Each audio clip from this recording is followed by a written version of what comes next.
తాజాగా టీడీపీకి చెందిన 48 మంది ఎమ్మెల్యేలపై సీఎం చంద్రబాబు సీరియస్ అయ్యారు.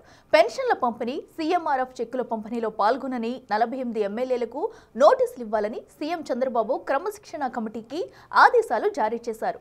ఎన్నిసార్లు చెప్పినా కొందరు తీరు మార్చుకోకపోవడం, ప్రజలతో మమేకమయ్యేందుకు అవకాశమున్న కార్యక్రమాలకు దూరంగా ఉండటంపై ఆయన తీవ్ర ఆగ్రహం వ్యక్తం చేశారు. ఈ కార్యక్రమాల్లో ఇకపై ఎవరైనా పాల్గొనకపోతే వెంటనే తన దృష్టికి తేవాలని, అలాంటి ఎమ్మెల్యేలపై చర్యలకు వెనకాడబోమని చంద్రబాబు హెచ్చరించారు. పెన్షన్లు, సీఎంఆర్ఎఫ్ చెక్కులు, కార్యకర్తల కుటుంబాలకు బీమా సొమ్ము పంపిణీ కార్యక్రమాల్లో మంత్రులు, ఎమ్మెల్యేలు, ఇతర ప్రజాప్రతినిధులు తప్పనిసరిగా పాల్గొనాలని ఏపీ ముఖ్యమంత్రి చంద్రబాబు ఆదేశాలు జారీ చేశారు. పార్టీ కార్యకర్తల బీమా లేఖలు ఇంకా అందజేయని శాసనసభ్యుల వివరాలు తనకు ఇవ్వాలని, పెన్షన్ల పంపిణీ కార్యక్రమానికి తాను క్రమం తప్పకుండా హాజరవుతానని, అయినా పలువురు ఎమ్మెల్యేలు ఆయా కార్యక్రమాలకు గైర్హాజరు అవుతూ ఉండడంపై సీఎం ఆగ్రహం వ్యక్తం చేశారు. మిగతా నాయకులు బాధ్యతాయుతంగా వ్యవహరించాలని, సంక్షేమ పథకాల్ని ప్రజల్లోకి విస్తృతంగా తీసుకెళ్లాలని పేర్కొన్నారు. ప్రజా సమస్యల పరిష్కారంలో ప్రజాప్రతినిధులు, పార్టీ నాయకులు నిర్లక్ష్యంగా వ్యవహరిస్తే సహించబోనని హెచ్చరించారు.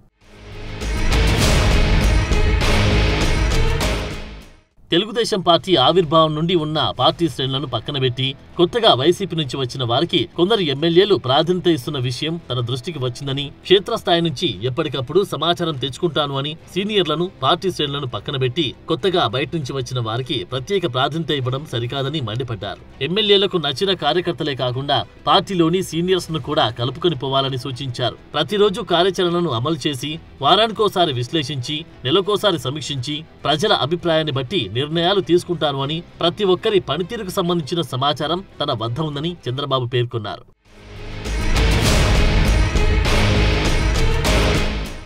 ప్రజల సమస్యలను పరిష్కరించే విషయంలో ప్రజాప్రతినిధులు, పార్టీ నాయకులు నిర్లక్ష్యం వహించకూడదని హెచ్చరించారు. తాజాగా రాష్ట్ర వ్యాప్తంగా నియోజకవర్గాల్లో ఎమ్మెల్యేలు నిర్వహించిన గ్రీవెన్స్ కార్యక్రమానికి అనూహ్య స్పందన, విశేష ఆదరణ లభించడం పట్ల సంతృప్తి వ్యక్తం చేశారు. ప్రజా సమస్యల పరిష్కారానికి ప్రతి నాయకుడు ప్రత్యేక సమయం కేటాయించాలని కోరారు. ఇక నుండి ప్రతి ప్రజాప్రతినిధి వారంలో ఒక రోజు ఖచ్చితంగా ప్రజావేదిక కార్యక్రమం నిర్వహించి ప్రజల నుండి ప్రత్యక్షంగా అర్జీలు స్వీకరించాలని సూచించారు.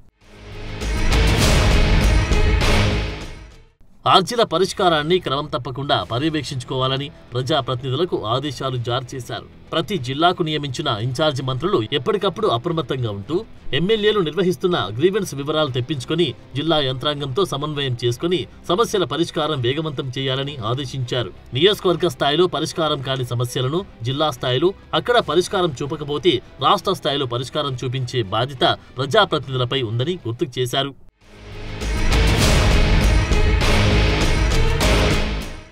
పార్టీ నేతలు జవాబుదారితనంతో వ్యవహరిస్తే ప్రజల్లో ప్రభుత్వంపై విశ్వాసం రెట్టింపవుతుందని చంద్రబాబు పేర్కొన్నారు. క్షేత్రస్థాయిలో పార్టీ బలోపేతం కోసం గ్రామ, వార్డు స్థాయిలో పార్టీ శ్రేణులను చైతన్యం చేయడంపై నాయకులు దృష్టి సారించాలని కోరారు. కూటమి నాయకులతో సమన్వయం, పార్టీలో క్రమశిక్షణ, సేవా దృక్పథంతో వ్యవహరించడం ద్వారా ప్రజల్లో పార్టీపై నమ్మకాన్ని మరింత బలపరచాలని సూచించారు.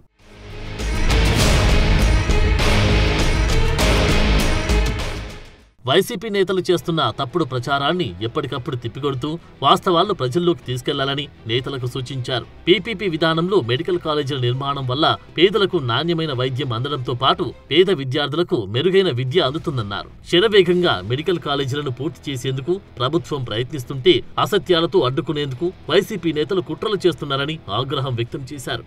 మోంతా తుఫాను సమయంలో ప్రభుత్వం తక్షణమే స్పందించి రైతులకు, ప్రజలకు అండగా నిలబడితే జగన్మోహన్ రెడ్డి విషయం చిమ్ముతున్నారని మండిపడ్డారు.